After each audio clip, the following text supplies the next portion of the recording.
Hey guys, there's two great ways to support the channel. All links are in the description below. Welcome back everyone.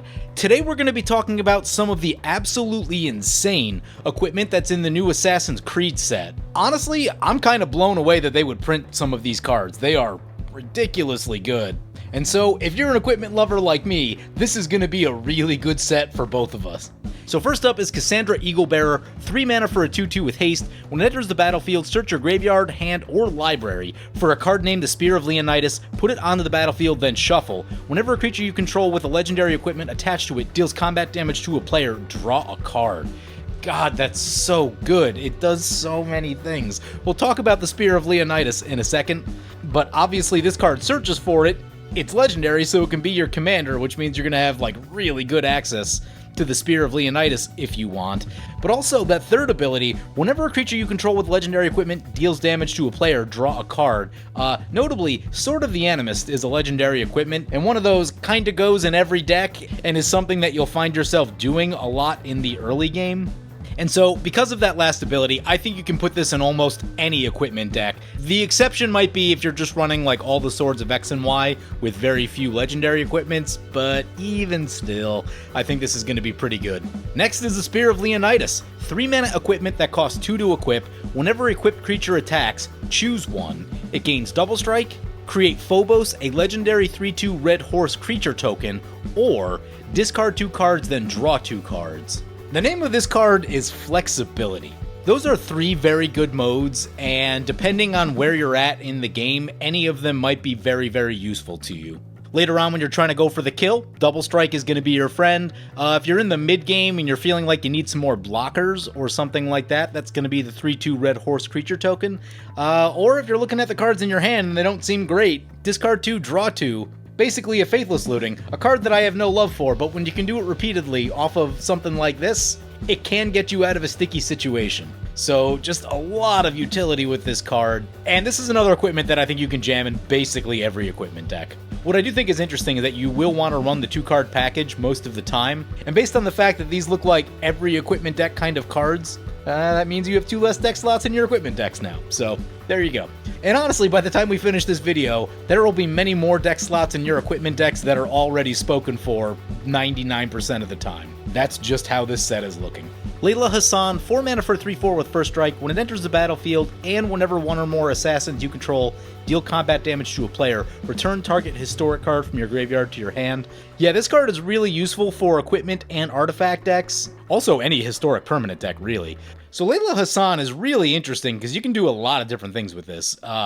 It is good for equipment decks because getting your equipment back, always really good. But it does get all historic cards back from your graveyard, and I like the ability that it has the ability to trigger multiple times in a game. There's been a ton of white cards that ETB and return an artifact from your graveyard to your hand. Most of those in existence are one-shot effects. The fact that this can continue triggering with assassins hitting players is really powerful in my opinion. So obviously you can put this into an equipment deck, but also really any deck built around historic cards if you're wanting to get deep with sagas, if you're wanting to do a legendary tribal kind of thing. And even if you're not, there's always going to be just like some historic cards in your graveyard, right?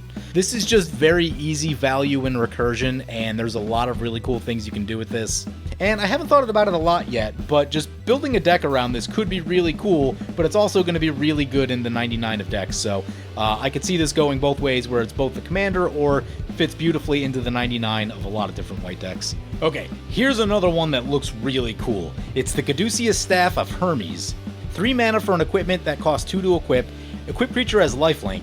As long as you have 30 or more life, equipped creature gets +5/+5 and has indestructible, and prevent all damage that would be dealt to this creature. There is a lot of cool stuff you can do with this. So, first, if you've ever seen like Sarah Ascendant, or what's the avatar there? The name has escaped me, but it's a really cool card. Anyway, the 30 or more life is a really easy clause to meet in a white deck, particularly on an equipment with lifelink. And what I also like is that if you don't have 30 life, right, you just attack with something with this on it, and in theory you should gain a lot of life back.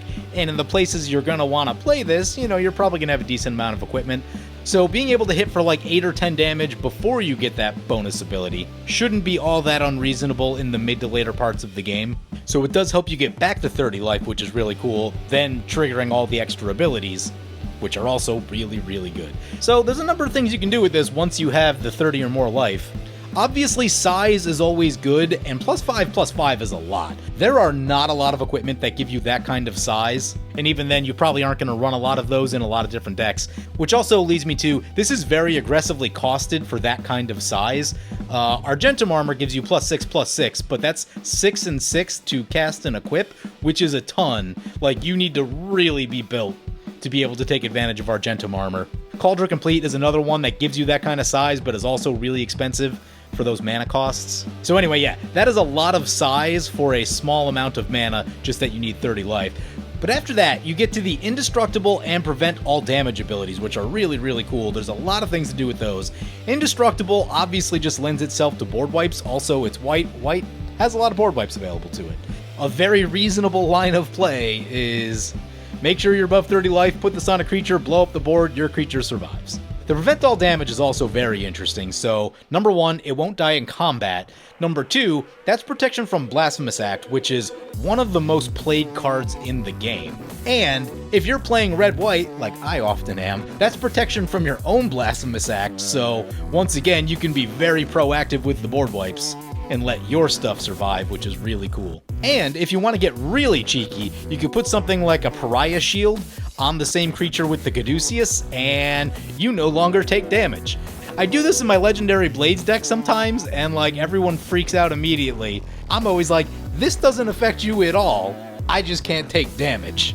And that lobbying never really works because that combo eats up literally everyone's attention at the table, and I just get picked apart by removal whenever it happens. But it's a fun thing to do, and you should definitely try it at least once.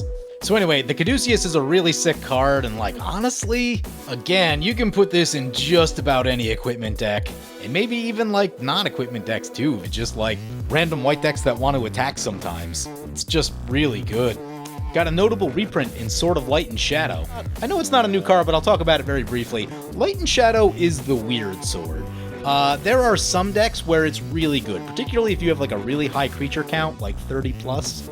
Tribal decks, for example, it can be really, really good in those because getting some creatures back is super, super helpful.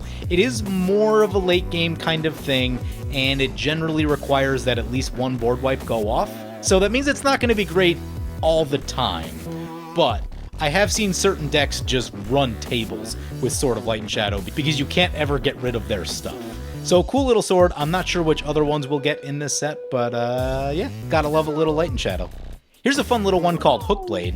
It's 2-mana equipment that's 2 to equip. When it enters the battlefield, attach it to a creature you control, love that. Equipped creature gets +1/+0, and as long as it's your turn, equipped creature has flying.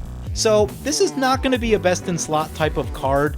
However, as someone who runs Great Sword of Tyr, I can see this card being in a very similarly annoying category of card.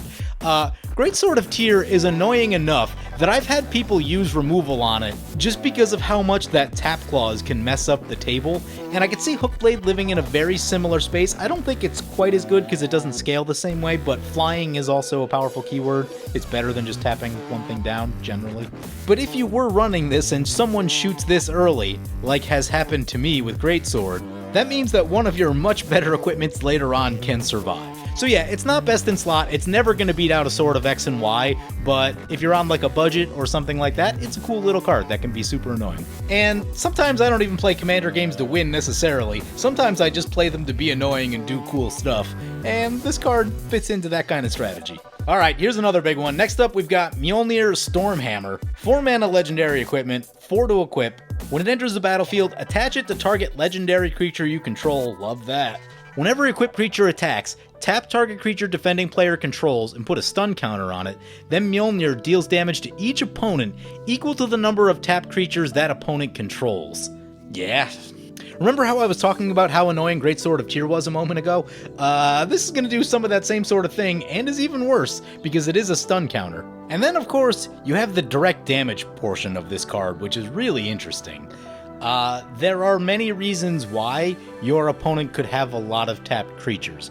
Maybe they went on a big attack somewhere else. Maybe you're doing something tricky where you play like a Genesis Chamber and then play a blue spell to tap all their stuff down and then just do a million damage with Mjolnir. Also a possibility. And what's crazy too is that it says, then it deals damage to each opponent equal to the number of tapped creatures that opponent controls. That's potentially a lot of direct damage that you're getting onto your opponents. This card is weird. There's a few things to note about this card, is that it doesn't contain any size for your creature, and it doesn't contain any keywords for your creature. Given its cost to cast and equip, that could actually be a concern when using this. It's something you're going to have to think about. It means that you're probably going to need to pair that creature with at least one other equipment to either get some kind of evasion or just be big enough that opponents can't block it with a million things. So I do think that the absence of keywords and or power and toughness boost is maybe going to hold this back a little bit. Again, the 4 and 4 is also a little expensive, just that. It does give you one free equip when it enters the battlefield, so that can mitigate some of those concerns. And I can very much see a scenario where, you get up around turn 7 or 8, someone goes on a big attack, either deletes a player or puts a really big hurting on them. You cast this down from your hand, they don't really have time to respond to it, and you just get a ton of damage in. Going to be particularly good against token players, just that you need the tokens tapped, and you need to make sure that you don't die to the tokens as a result of them attacking you with them. But that stun counter ability is super interesting because if you've ever been in a situation where your blocker gets tapped down, you know how bad it is. Where I can think of this, if someone has an Urabrask or a Blind Obedience in play and you're trying to get blockers in, I've had situations where I die quite often, actually, to those type of effects because you can't get blockers in fast enough because they're all tapped. And this can do similar sorts of things, especially with that stun effect. That stun effect lasts for a while. And decks that aren't super combat-centric a lot of times don't have more than like 1 or 2 good blockers. They might have some smaller stuff that they'll throw under the bus if they need to, but usually only one profitable block. So there's a lot of interesting nuance to this card. It's sort of hard to evaluate. It could be a little bit better than I expect. It could be a little bit worse than I expect. I don't think this is going to be an every equipment deck all the time kind of card, but I do think that it has really interesting applications. And again, like some of the other stuff we looked at, it does just have a lot of utility. Tapping your opponent's stuff down is really good, and getting direct damage on each of your opponents is very good, and the fact that you don't necessarily need to be able to hit all of those opponents. So yeah, there's a lot of interesting nuance to this card, and I'm very curious to see it in action. Here's a weird one. Settlement Blacksmith. 3 mana, 3/3. When it enters the battlefield, if you control an equipment, draw a card. On its own, this is not going to be something that you run, generally speaking. However, when I was looking at it, I'm like, it combos with Hearth and Home pretty well. So if you're someone that loves Hearth and Home as much as I do, you do have a cute little combo right there. Is that worth running? Not necessarily, but it is very cute. Here's a crazy one. Battlefield Improvisation. Battlefield Improvisation. 2 mana instant, target creature gets +2/+2 until end of turn. If that creature is attacking, you may attach any number of equipment you control to it. You can do some wild stuff with that. First off, shout out Feather. This will be really good in a Feather deck, particularly with Sunforger. But beyond that, the ability to move your equipment at instant speed is kind of insane, right? Like, you can have some big nasty thing attacking your opponent with, let's say, like a Feast and Famine and a Blackblade Reforge, and then they line up some blocks on it, and then you can just move all that stuff to somewhere else that's not being blocked. And that's kind of insane. Or there might be a situation where you need to move a protection equipment. So if you're attacking with something and someone wants to swords the attacker, you may need to move some boots over. Notably, like I mentioned earlier, something like Argentum armor that's a pain to equip. This is one of those things that you'll want to run if you're running an Argentum armor style deck where you have those really expensive to equip equipments. Colossus Hammer, same sort of thing. But yeah, this is another card that could go in just about any equipment deck. You may not need it in every single deck, but it's just such a tricky card that it's a really nice piece of utility to have in your back pocket. I love cards like this too because they always catch people by surprise. It's one of those surprise moment cards. So if you like surprise moment cards, this is definitely going to be really good for your equipment decks. Okay, here's another one that's actually insane. Bureau Headmaster. 2 mana 2/2, equipment spells cost 1 less to cast, equipment abilities cost 1 less to activate. If you have this in your opening hand with a Sword of X and Y, you can cast and equip that Sword of X and Y and attack with it on turn 3. Oh, can't forget, Skull Clamp costs 1 to move around. That's a lot of free Skull Clamping.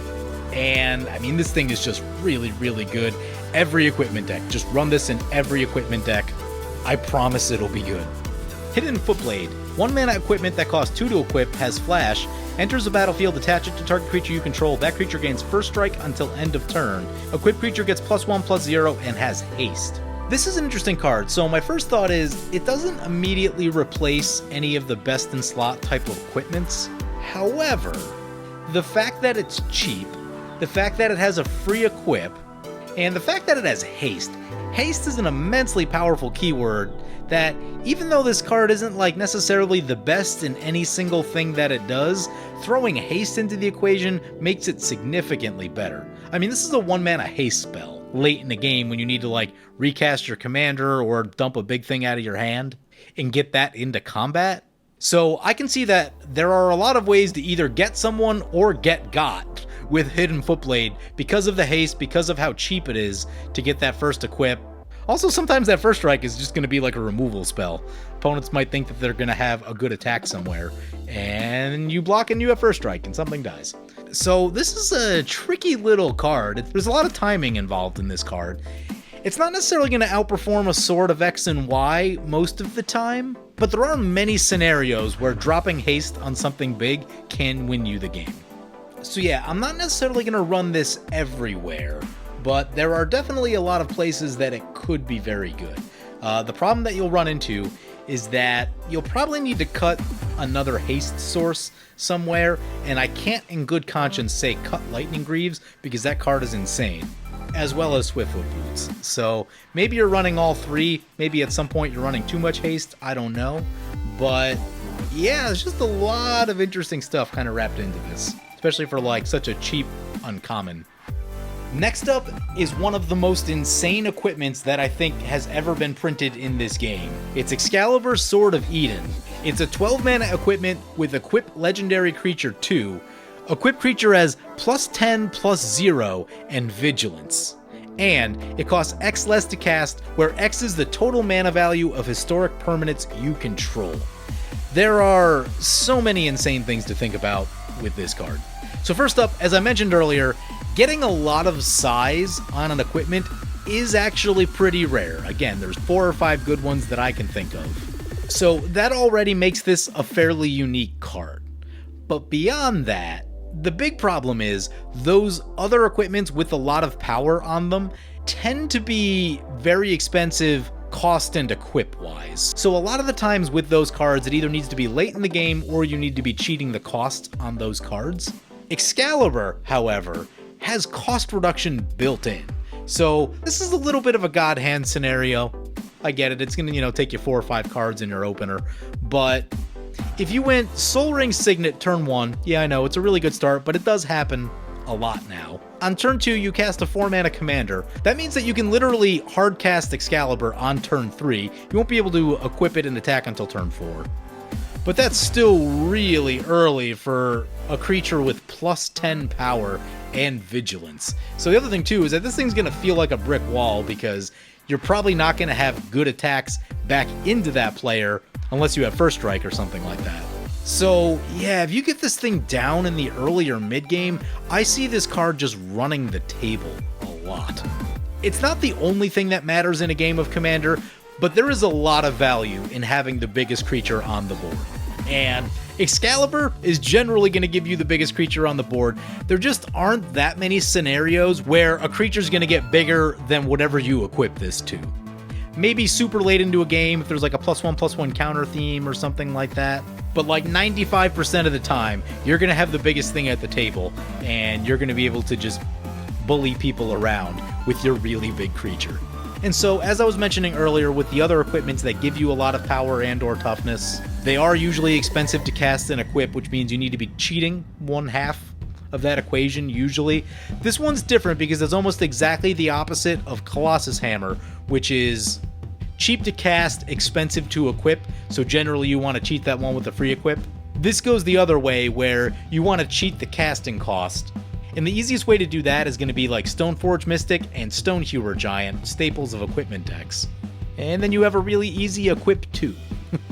So what I think is interesting about this card, when I envision the design process for this card, I'm envisioning a WotC employee watching too much of the Command Zone, where they say that attacking is bad in like every video, and then reading all the comments where everyone else is like, attacking is horrible, no one ever attacks in this game. And one of the designers being like, oh, they say attacking's not good, let's make attacking good. That's kind of the vibe that I'm getting from this sword. Like, it's so pushed over the top. Like, that's so much power. I can see a world where this card becomes unfun. Because with a good Voltron commander, you can bully someone off the table really fast. And like, if it was supposed to just be like a cool, fun game, it's not a great time. I remember that happening a lot when Sir Gwyn first came out. And not that Sir Gwyn is bad, but Sir Gwyn is definitely a little slow by today's standards. I can see this being a problem very early into games. Now, for all the good things I've said about this card, there are some things that it's missing, notably toughness.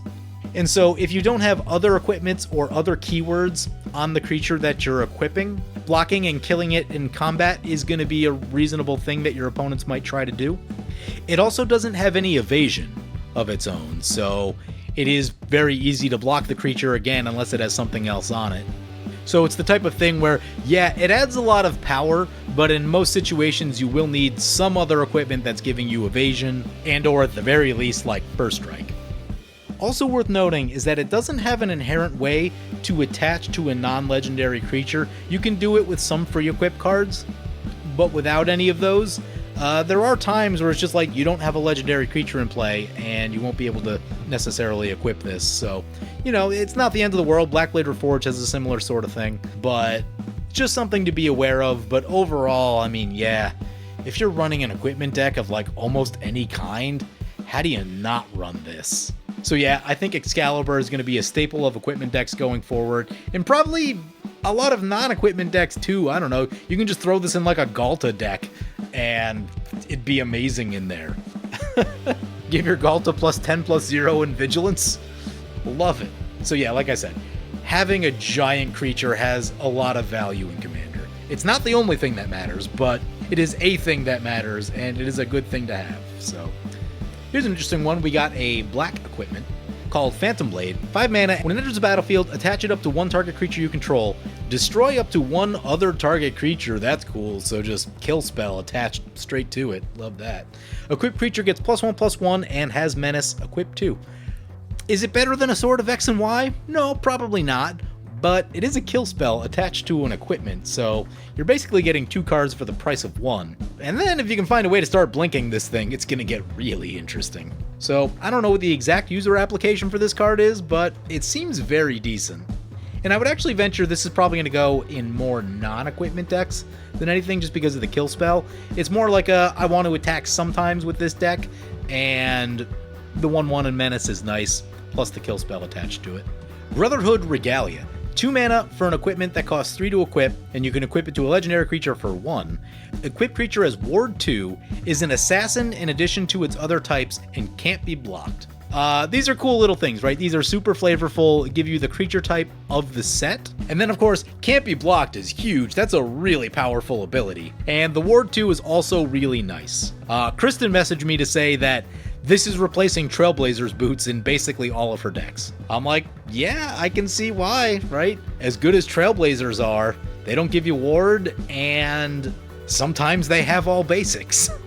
So yeah, Brotherhood Regalia, cool little card, can definitely also go into a lot of decks. Can't be blocked. That can be used a lot of different places. Doesn't necessarily need to be an equipment deck. I'm thinking about like all those big nasty blue sea creatures that have can't be blocked on them, and those things are a nightmare. So yeah, just any deck with creatures, particularly any deck with big creatures, making them unblockable is very scary. And because we're talking about Assassin's Creed equipment in this video, there's also Secret Lair Assassin's Creed. You can see the dates up on the screen. That has some really cool reprints of some super sick equipment. We've got Blade of Selves right here. Love Blade of Selves. That got a much needed reprint a few years ago because those were very expensive for a long time. Conqueror's Flail. So Conqueror's Flail is about $6. It must have gotten reprinted somewhere. Okay, yeah, Double Masters. Because those were very expensive for a while. Conqueror's Flail is a card that I don't run nearly as much as I should. I need to run it a little bit more than I do. Darksteel Plate is one of those cards that just kind of holds value.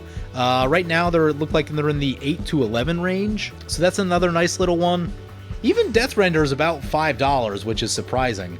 And is also, Deathrender is one of the coolest cards in the game, and for some reason, I just don't put it in my decks, even though I absolutely love the card. Something about the whole part of Commander where he's just like, we gotta get stronger, we gotta be better and build optimized decks. I really just want that open deck slot where I'm like, you know what, I'm just jamming a Deathrender in here. I don't care if it's like not the best for this deck. Deathrender is extremely cool.